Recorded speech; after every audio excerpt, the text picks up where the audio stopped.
घोर मुखारविंद जनित है सप्तर्षि मान्यो गुरु द्राक्षारामं सुभीमनाथ मुकथ शंभु यशितांचले श्री सिंहासन मारचय वसतिं चक्रे च तत्रैव यः एको राम गुरु संपूर्ण करुण कुर्यात् सदा मंगलम कंठे यस्य विराजते हि गरलम गंगा जलम मस्तके वामांगे गिरिराज राजतनया जाया भवानी स्थिता नंदी स्कंद गणादिनाथ सहित श्री केदारनाथ प्रभु केदारांचल संस्थितो हि सततम कुर्यात् सदा मंगलम. ಪ್ರಥಮದಲ್ಲಿ ಮೂಲ ಆಚಾರ್ಯ ಪರಂಪರೆಯನ್ನ ಹೃನ್ಮಂದಿರದಲ್ಲಿ ಸ್ಮರಿಸಿಕೊಂಡು ಪಂಚ ಕೇದಾರೇಶ್ವರರನ್ನ ಪ್ರಾರ್ಥನೆಗೈಯುತ್ತ ತಪೋಕ್ಷೇತ್ರ ಕಣ್ವಕುಪ್ಪೆ ಗವಿಮಠ 9ನೇ ವರ್ಷದ ಶ್ರೀ ಮರು ಅಭಯ ಆಂಜನೇಯ ಸ್ವಾಮಿಯ ಶಿಖರ ಕುಂಭಾಭಿಷೇಕ ಹಾಗೂ ದೀಕ್ಷಾ ಪೂರ್ಣಾಹುತಿ 4ನೇ ವರ್ಷದ ಸಾಮೂಹಿಕ ವಿವಾಹ ಸಮಾರಂಭ ಇಲ್ಲಿ ಪರ್ಯಂತರವಾಗಿ ಸರ್ವಾಂಗ ಸುಂದರ ಹಾಗೂ ಶಾಸ್ತ್ರೋಕ್ತವಾಗಿ ಸಾಗಿಕೊಂಡು ಬಂದಿದ್ದಾವೆ. ಈ ಒಂದು ವಿಶೇಷವಾದ ಕಾರ್ಯಕ್ರಮಕ್ಕೆ ಆಗಮಿಸಿ ತಮ್ಮ ಅತ್ಯದ್ಭುತವಾದಂತ ವಿಚಾರಧಾರೆಗಳನ್ನ ಎಲ್ಲರ ಮನಮುಟ್ಟುವಂತೆ ಹಂಚಿಕೊಂಡಿರುವಂತ ಕನ್ನಡ ನಾಡಿನ ಹೆಮ್ಮೆಯ ಮಾಜಿ ಮುಖ್ಯಮಂತ್ರಿಗಳು, ಮಾಜಿ ಕೇಂದ್ರ ಸಚಿವರು, ಸದಾ ಹಸನ್ಮುಖಿಗಳು ಆದಂತ ಶ್ರೀಯುತ ಸದಾನಂದ ಗೌಡ್ರವರೇ, ಹಾಗೆ ಈ ಕಾರ್ಯಕ್ರಮಕ್ಕೆ ಆಗಮಿಸಿ ತಮ್ಮೆಲ್ಲರನ್ನ ಉದ್ದೇಶಿಸಿ ತಮ್ಮ ಅನುಭವಗಳನ್ನ ಬಹಳ ಸುಂದರವಾಗಿ ಹಂಚಿಕೊಂಡಂತ ಕನ್ನಡ ನಾಡಿನ ಮಾಜಿ ಸಚಿವರು ಹಾಗೂ ಸರಳ ಸರ್ಜನಿಕೆಯ ಸಹಕಾರ ಮೂರ್ತಿಗಳಾದಂಥ ಶ್ರೀಯುತ ಶ್ರೀರಾಮುಲು ಅವರೇ, ಹಾಗೂ ಮಾಜಿ ಶಾಸಕರು ಆಪ್ತ ಶಿಷ್ಯರು ಆದಂತ ಶ್ರೀಯುತ ಸೋಮಶೇಖರ್ ರೆಡ್ಡಿ ಅವರೇ, ಈ ಒಂದು ವೇದಿಕೆಯ ಮೇಲೆ ಆಸೀನರಾದಂತ ಎಲ್ಲ ಗೌರವಾನ್ವಿತ ಗಣ್ಯಮಾನ್ಯ ವ್ಯಕ್ತಿಗಳೇ, ಸಂಘ ಪರಿವಾರದ ಹಿರಿಯರೇ, ಈ ಒಂದು ವಿಶೇಷವಾದ ಕಾರ್ಯಕ್ರಮವನ್ನು ಆಯೋಜನೆ ಮಾಡಿರುವಂತ ಈ ಸಮಿತಿಯ ಅಧ್ಯಕ್ಷರು ಹಾಗೂ ಪಕ್ಷದ ಜಿಲ್ಲಾಧ್ಯಕ್ಷರು ಆದಂತ ಶ್ರೀಯುತ ಅನಿಲ್ ಅವರೇ, ಈ ಒಂದು ವಿಶೇಷವಾದ ಕಾರ್ಯಕ್ರಮದಲ್ಲಿ ತನ್ನ ಮನ ಧನ ಸೇವೆಯನ್ನು ಸಲ್ಲಿಸಿದಂತ ಎಲ್ಲ ಸೇವಾರ್ಥಿಗಳೇ, ಹಾಗೂ ನವ ವಧುವರರೇ, ಛಾಯಾಕಾರರೇ, ಚಿತ್ರಕಾರರೇ, ಸಭಾ ಸಂಚಾಲಕರೇ, ಸುದ್ದಿ ಮಾಧ್ಯಮದ ಪ್ರತಿನಿಧಿಗಳೇ, ಮಾತೆಯರೇ ಮತ್ತು ಮಕ್ಕಳೇ, ಭಾರತ ದೇಶ ವಿಶ್ವಕ್ಕೆ ಗುರುವಾಗಿ ಮೆರೆದಂತ ದೇಶ. ಇದಕ್ಕೆ ಕಾರಣ ಇಲ್ಲಿ ಇರುವಂತ ಸಂಸ್ಕೃತಿ, ಸಂಸ್ಕಾರ, ಸಂಪ್ರದಾಯ, ಪರಂಪರೆ ಮತ್ತು ಆಧ್ಯಾತ್ಮ, ಈ ಎಲ್ಲಾ ವಿಶೇಷತೆಗಳಿಂದ ಕೂಡಿರುವಂತ ದೇಶವೇ ಭಾರತ. ಇಂಥ ವೈಶಿಷ್ಟ್ಯಪೂರ್ಣವಾದ ಪರಂಪರೆಯನ್ನ ನಮಗೆ ಉಡುಗೊರೆಯಾಗಿ ಕೊಟ್ಟಂತ ಕೀರ್ತಿ ನಮ್ಮ ಮೂಲ ಪರಮಾಚಾರ್ಯರಿಗೆ, ಶರಣ ಸಂತ ಮಹಂತರಿಗೆ, ದಾರ್ಶನಿಕರಿಗೆ, ಶಿವಯೋಗಿಗಳಿಗೆ ಸಲ್ಲುತ್ತೆ. ಅಂತಹ ಭರತ ಕಂಡ ಪುಣ್ಯ ಭೂಮಿಯಲ್ಲಿ ಜನಿಸಿದಂತ ನಾವುಗಳೆಲ್ಲರೂ ನಿಜವಾದ ಪುಣ್ಯ ಭಾಗ್ಯಶಾಲಿಗಳು ಅನ್ನೋ ಮಾತನ್ನ ಮೊಟ್ಟ ಮೊದಲಿಗೆ ತಮ್ಮೆಲ್ಲರ ಗಮನಕ್ಕೆ ತಂದು ಸ್ವಾಮಿ ವಿವೇಕಾನಂದರು ಒಂದು ಪ್ರಶ್ನೆ ಮಾಡ್ತಾ ಇದ್ದಾರೆ. ನಮ್ಮ ದೇಶದ ನಿಜವಾದ ಸಂಪತ್ತಿ ಯಾವುದು ಅಂತ ಕೇಳ್ತಾ ಇದ್ದಾರೆ. ಸಾಕಷ್ಟು ಜನ ಹೇಳ್ತಾರೆ ಬಂಗಾರ, ಬೆಳ್ಳಿ, ವಜ್ರ, ವೈಡೂರ್ಯ, ಮುತ್ತು, ರತ್ನ, ಹವಳ, ಧನ, ಕನಕ, ವಸ್ತು, ವಾಹನ, ಬಂಗಲೆ, ಪರ್ವತ ಶ್ರೇಣಿಗಳು, ಸಪ್ತ ಸಾಗರಗಳು, ಹೊಳೆ ಹಳ್ಳ ಕೊಳ್ಳಗಳು, ಜ್ಞಾನಿಗಳು, ಅನುಭವಿಗಳು, ಮುತ್ಸದ್ದಿಗಳು, ಹಿರಿಯರು ಅಂತ ಸಾಕಷ್ಟು ಜನ ಹೇಳ್ತಾರೆ. ಬಹಳ ಲಕ್ಷ್ಯ ಬಿಟ್ಟು ಕೇಳೋ ಮಾತು, ನೆನಪಲ್ಲಿ ಇಟ್ಟುಕೊಳ್ಳೋ ಮಾತು. ಸ್ವಾಮಿ ವಿವೇಕಾನಂದ ಹೇಳ್ತಾ ಇದ್ದಾರೆ, ಈ ಎಲ್ಲ ಸಂಪತ್ತಿ ಕ್ಷಣಿಕ ಸಂಪತ್ತಿ. ನಿಜವಾದ ಸಂಪತ್ತಿ ನಮ್ಮ ದೇಶದ್ದು ಯಾವುದು ಅಂತ ಕೇಳಿದ್ರೆ ಅವ್ರು ಹೇಳ್ತಾ ಇದ್ದಾರೆ, ಆರೋಗ್ಯವಂತ, ಜ್ಞಾನವಂತ, ಸಂಸ್ಕಾರವಂತ ಯುವಕ ಯುವತಿಯರೇ ನಮ್ಮ ದೇಶದ ಆಸ್ತಿ, ನಮ್ಮ ದೇಶದ ಆಸ್ತಿ ಅಂತ ಹೇಳಿದ್ದಾರೆ. ಆ ನಿಟ್ಟಿನಲ್ಲಿ ಪ್ರತಿಯೊಬ್ಬರೂ ಕೂಡ ಆರೋಗ್ಯದ ಕಡೆಗೆ ಹೆಚ್ಚು ಗಮನವನ್ನು ಕೊಡುವಂಥದ್ದು, ದುಶ್ಚಟಗಳಿಂದ ದೂರ ಇರುವಂಥದ್ದು.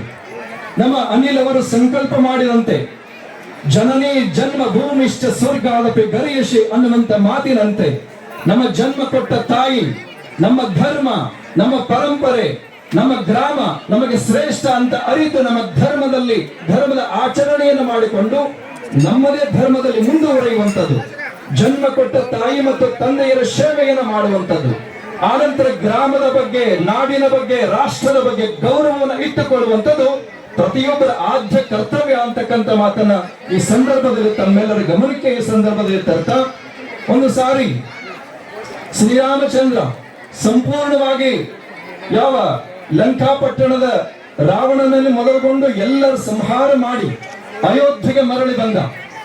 ಆನಂತರ ಶ್ರೀರಾಮಚಂದ್ರ ಸೀತಾಮಾತೆಗೆ ರಾಜ್ಯ ಪಟ್ಟಾಭಿಷೇಕ ಕಾರ್ಯ ಬಹಳ ವ್ಯವಸ್ಥಿತವಾಗಿ ನಡೆಯಿತು. ಅಲ್ಲಿ ಬಂದಂತ ಪ್ರತಿಯೊಬ್ಬರಿಗೂ ಕೂಡ ವಿಶೇಷವಾದಂತ ಉಡುಗೊರೆಗಳನ್ನ ಯಾವ ಶ್ರೀರಾಮಚಂದ್ರ ಕೊಟ್ಟ, ಯಾವ ಅಂಗದ, ಜಾಂಬವಂತ, ಸುಗ್ರೀವ ಈ ತರ ಎಲ್ಲ ಪ್ರಮುಖರಿಗೆ ತನ್ನದೇ ಆಗಿರ್ತಕ್ಕಂಥ ವಿಶಿಷ್ಟವಾದ ಉಡುಗೊರೆಯನ್ನು ಕೊಟ್ಟ. ಅವರ ಬಗ್ಗೆ ಸಾಕಷ್ಟು ಗೌರವವಾದ ವಿಚಾರಗಳನ್ನು ಹೇಳಿದ. ಆದ್ರೆ ಹನುಮನ ಬಗ್ಗೆ ಒಂದು ಮಾತನ್ನು ಹೇಳಿಲ್ಲ. ಅದನ್ನ ಗಮನಿಸಿದ ಲಕ್ಷ್ಮಣ ವೇದಿಕೆಗೆ ಬಂದ ಶ್ರೀರಾಮಚಂದ್ರನಿಗೆ ಹೇಳ್ತಾ ಇದ್ದಾನೆ, ನಿನಗೆ ಅಧಿಕಾರ ಬಂದ ತಕ್ಷಣದಲ್ಲಿ ಅಹಂಕಾರ ಬಂದಿದೆ, ಅಧಿಕಾರದ ಮಧ್ಯದಲ್ಲಿ ಎಲ್ಲವನ್ನು ಮರೀತಾ ಇದ್ದೀಯಾ ಅಂತ ಎಚ್ಚರಿಕೆ ಕೊಡ್ತಾ ಇದ್ದಾನೆ. ಶ್ರೀರಾಮಚಂದ್ರನಿಗೆ ಆಶ್ಚರ್ಯ ಆಯ್ತು, ನನ್ನಿಂದ ಅಂತ ಅಪರಾಧ ಏನಾಗಿದೆ ಅಂತ ಕೇಳ್ತಾನೆ. ಬಹಳ ಲಕ್ಷ್ಯ ಕೊಟ್ಟು ಕೇಳ್ಬೇಕು ಈ ಮಾತು, ಬಹಳ ಲಕ್ಷ್ಯ ಕೊಟ್ಟು ಈ ಕಡೆ ಲಕ್ಷ್ಯ ಇಡು. ಅವಾಗ ಶ್ರೀರಾಮಚಂದ್ರ ಕೇಳಿದಾಗ ಲಕ್ಷ್ಮಣ ಹೇಳ್ತಾ ಇದ್ದಾನೆ, ಪ್ರತಿಯೊಂದಕ್ಕೂ ಕಾರಣರಾಗಿರ್ತಕ್ಕಂಥವನ ಹನುಮ, ಯಾವ ಸುಗ್ರೀವನ ಸಂಪರ್ಕವನ್ನ ಕಲ್ಪಿಸಿಕೊಟ್ಟವನು ನಮಗೆ ಹನುಮ. ಆನಂತರ ಸೀತಾನ್ವೇಷಣೆ ಮಾಡುವಾಗ ಸೀತೆಯ ಮೊದಲು ಅನ್ವೇಷಣೆ ಮಾಡಿ ಇರುವ ಸ್ಥಳವನ್ನು ತಿಳಿದುಕೊಂಡು ಬಂದು ಹೇಳಿದವನು ಹನುಮ. ಆನಂತರದಲ್ಲಿ ಯಾವ ಲಂಕಾಪಟ್ಟಣವನ್ನು ದಹನ ಮಾಡಿದವನು ಹನುಮ.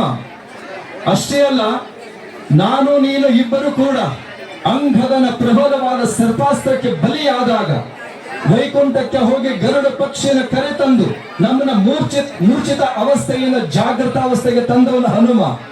ಎರಡನೇ ಬಾರಿ ಅದೇ ಅಂಗದನಿಂದ, ಅದೇ ಯಾವ ರಾವಣನ ಸುಪುತ್ರನಾಗಿರ್ತಕ್ಕಂಥ ಮೇಘನಾಥನ ಪ್ರಬಲವಾದ ಅಸ್ತ್ರದಿಂದ ನಾನು ಪ್ರಾಣವನ್ನು ಕಳೆದುಕೊಳ್ಳುವಂತ ಸಂದರ್ಭ ಬಂದಾಗ ಹಿಮಾಲಯಕ್ಕೆ ಹೋಗಿ ಜಡಿಬೂಟೆಗಳನ್ನು, ಏನಾದ್ರೂ ಮಾಜಿ ಮುಖ್ಯಮಂತ್ರಿಗಳಲ್ಲಿ ಯಾರಾದ್ರೂ ಹೆಸರು ಬರ್ತಿದ್ರೆ ಪ್ರಥಮವಾಗಿ ಅವರು ನಮ್ಮ ಸದಾನಂದ ಗೌಡರು ಅಂತಕ್ಕಂಥ ಮಾತನ್ನ ಈ ಸಂದರ್ಭದಲ್ಲಿ ತಿಳಿಸಿ, ನಮ್ಮ ಶ್ರೀರಾಮುಲವರು ಕೂಡ ಈ ಭಾಗದ ಜನರ ನಾಡಿ ಮಿಡಿತವನ್ನ ಅರಿತವರು, ಸದಾ ಜನರ ಜೊತೆಯಲ್ಲಿರುವಂತವರು, ಸದಾ ಕಷ್ಟವನ್ನ ಅರಿತವರು. ಅವರು ಕೂಡ ಸಾಕಷ್ಟು ಸೇವೆಯನ್ನು ಮಾಡಿದ್ದಾರೆ. ಆ ನಿಟ್ಟಿನಲ್ಲಿ ಪ್ರಾಯಶಃ ಶ್ರೀರಾಮಚಂದ್ರನಿಗೆ ವನವಾಸ ಬಂತು. ಅದೇ ಪ್ರಕಾರ ಪಂಚಪಾಂಡವರು ವನವಾಸ ಅಜ್ಞಾತವಾಸವನ್ನು ಮಾಡಿದ್ರು. ಆದ್ರೆ ಮುಂದೆ ಶ್ರೇಯಸ್ಸು ಕಾದಿತ್ತು. ಹಾಗೆ ಶ್ರೀರಾಮನವರಿಗೂ ಕೂಡ ಇವತ್ತೊಂದಷ್ಟು ವ್ಯತ್ಯಾಸ ಆಗಿರುವುದು, ಮುಂದೆ ಉಜ್ವಲವಾದ ಭವಿಷ್ಯ ಅವರಿಗೆ ಕಾದಿದೆ ಅನ್ನುವಂತ ಮಾತನ್ನ ಈ ಹನುಮ ಮಂದಿರದಲ್ಲಿ ತಿಳಿಸ್ತಾ, ಅದೇ ಪ್ರಕಾರ ನಮ್ಮ ಸೋಮಶೇಖರ್ ರೆಡ್ಡಿಯವರು ಕೂಡ ಅವ್ರು ಹೇಗೆ ಅಂತ ಕುಂಬಾರದ ಹುಳು ಇದ್ದ ಹಾಗೆ, ಕುಂಬಾರದ ಹುಳು ಕೆಸರು ಇರುತ್ತೆ ಆದ್ರೆ ಪರಿಶುದ್ಧವಾಗಿರುತ್ತೆ.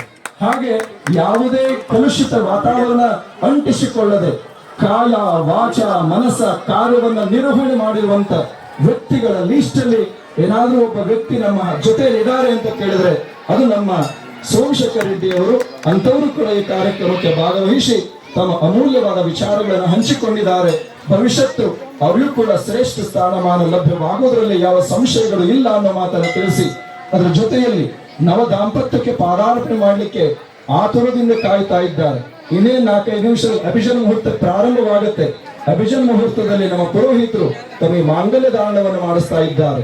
ನಮ್ಮ ಚತುರಾಶ್ರಮಗಳಲ್ಲಿ ಶ್ರೇಷ್ಠವಾದ ಸ್ಥಾನವನ್ನ ಗೃಹಸ್ಥಾಶ್ರಮಕ್ಕೆ ಕೊಟ್ಟಿದ್ದಾರೆ.